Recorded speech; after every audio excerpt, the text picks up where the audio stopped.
One thing about the computer gaming world, when a particular game genre is overdone, someone eventually comes up with a new twist on an old idea. The fighter sim market has more than its share of games, covering just about every historical period and idea possible. So, what's new for fighter sim fans?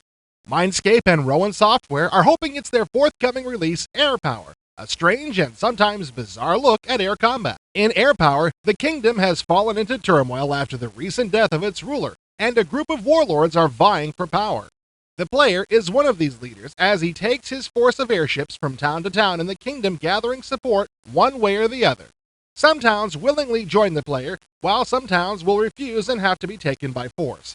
Either way, the player has to gather enough support and strength to make a bid for the throne. The player has help on his missions to conquer the world in the form of a first officer, a war chief, and a diplomat.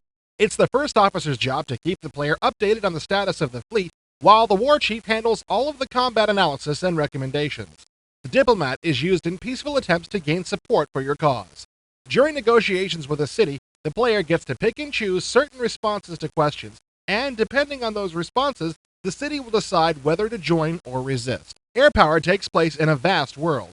Since your fighter planes don't have the necessary range to travel long distances, you must use blimps to move your planes from place to place. There are several flagship blimps the player can choose from at the beginning of the game, and depending on the blimp taken, there are types of fighters that are specific only to that blimp. This means that the player will never be fighting the same style of aircraft he's flying.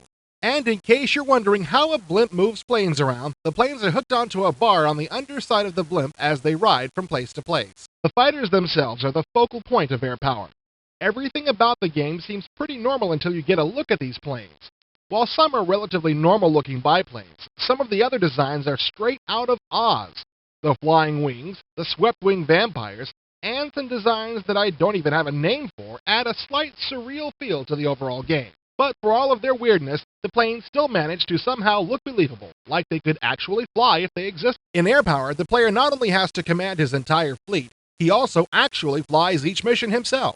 But he's not alone, because an entire squad of support craft can be deployed on each mission, and the player will have to perform different duties depending on what type of mission it is.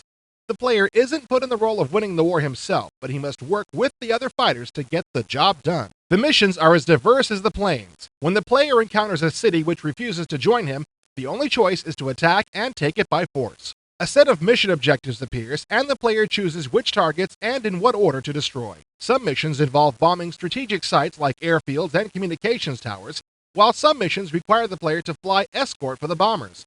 Every now and then, the fleet will come under attack itself and require the player to fly in defense of the fleet. Although the take over the world with your Air Force theme isn't exactly an original idea, Air Power is definitely not a run-of-the-mill fighter sim. Mindscape has injected a lot of originality into the design of the ships and game design to make it stand out from the competition. It's a kind of fantasy-style take on air combat which should appeal to fans of games like Warcraft. Expect a release sometime around September.